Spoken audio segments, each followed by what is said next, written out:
নির্ধারিত দিনেই সিরিয়ায় শুরু হলো জাতীয় সংলাপ, যেখানে অংশ নেয় দেশটির রাজনৈতিক দলগুলো।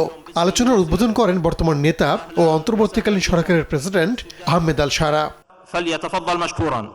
নিজের বক্তব্যে সিরিয়ায় গণতান্ত্রিক উত্তরণ ঘটানোর প্রতিশ্রুতি পুনর্ব্যক্ত করেছেন আল শারা। দেশের প্রয়োজনে সবাইকে ঐক্যবদ্ধ হওয়ার আহ্বান জানান তিনি। একই সঙ্গে সিরিয়ায় সব ধরনের অস্ত্রের উপর রাষ্ট্রের একচেটিয়া অধিকার থাকবে বলেও উল্লেখ করেন শারা।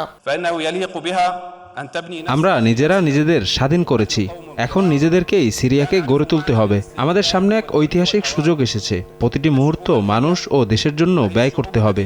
শহীদদের আত্মত্যাগকে সম্মান জানাতে হবে।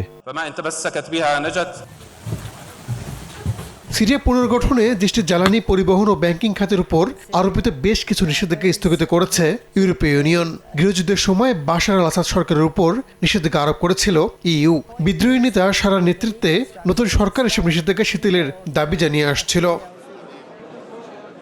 এদিকে সিরিয়ার দক্ষিণাঞ্চল পুরোপুরি নিরস্ত্রীকরণের দাবি জানিয়েছে ইসরায়েল। দেশটির প্রধানমন্ত্রী বিনিয়ামিন নেতানিয়াহু বলেছেন, অঞ্চলটিতে বিদ্রোহী গোষ্ঠী হায়াত তাহরির আল শামের উপস্থিতি মেনে নেবে না তেল আবিব। বিশ্লেষকরা বলছেন, নেতানিয়াহুর এমন বক্তব্য ইসরায়েলের সঙ্গে সিরিয়ার নতুন সরকারের মধ্যে উত্তেজনা সৃষ্টি করতে পারে। রাহানুল রানা, সময় সংবাদ।